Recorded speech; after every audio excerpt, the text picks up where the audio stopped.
My name is Evan B. Howard, and I'm the author of Deep and Wide Reflections on Socio-Political Engagement, Monasticisms, and the Christian Life. And this will be our 6th video in the series on that book. And in this 6th video, I will be introducing you to the 5th chapter of the book, entitled, We Model a Good Society.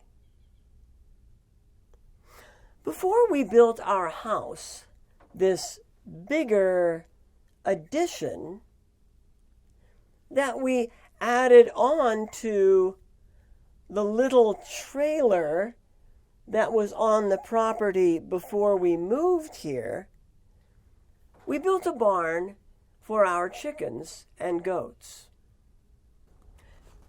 We tried making clay bricks with a brick maker and stacking them. But working the brick maker gave me a hernia, and we would have needed to haul a lot of adobe here for the project. No go. We looked into building a straw bale house, but the local codes did not favor this option. Timber frame construction was cool, but required too much big work for us little Howards.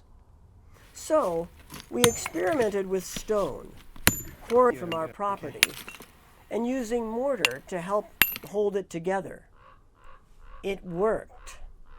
This corner of the barn, then, became the model, the visible and procedural prototype of the house we ultimately built. We modeled our house and its construction with the work on this part of the barn. People model things all the time.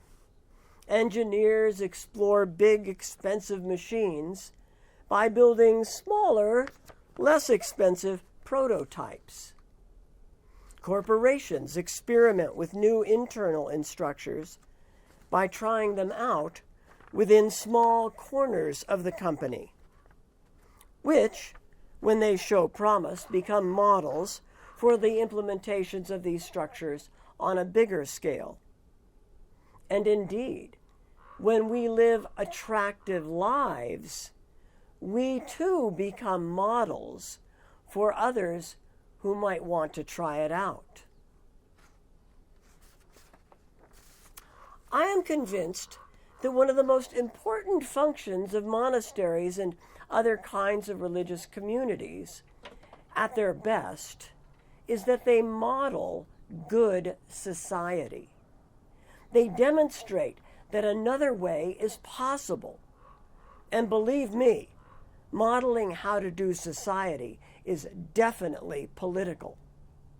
Whether King Arthur really had a round table or whether King Arthur really lived, there were prototypical models of democracy that influenced the development of national democracy in the modern period, and the Dominican order was one of them.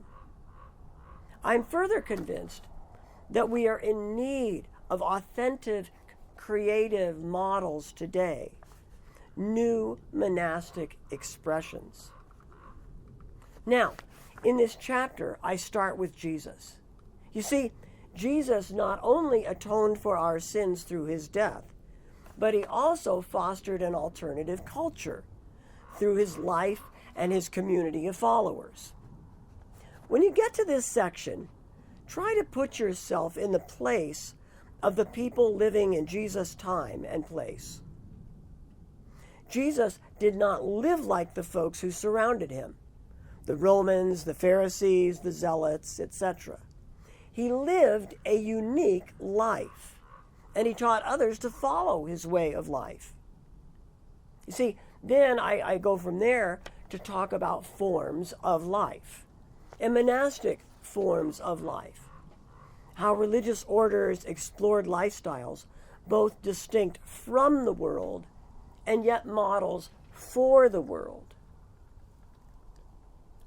When I get to the section on how modeling works, I introduce you to the concept of prefigurative politics, a fascinating idea that we'll return to here and again in the book.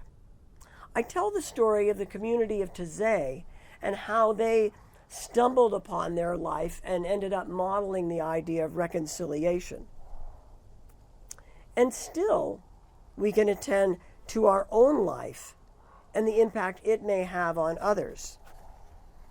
I think it's a form of socio-political engagement.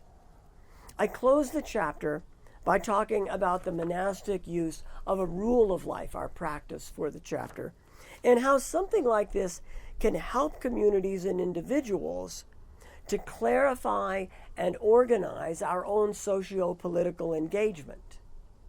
And then, in the next video, we'll move from prefigurative politics to political actions.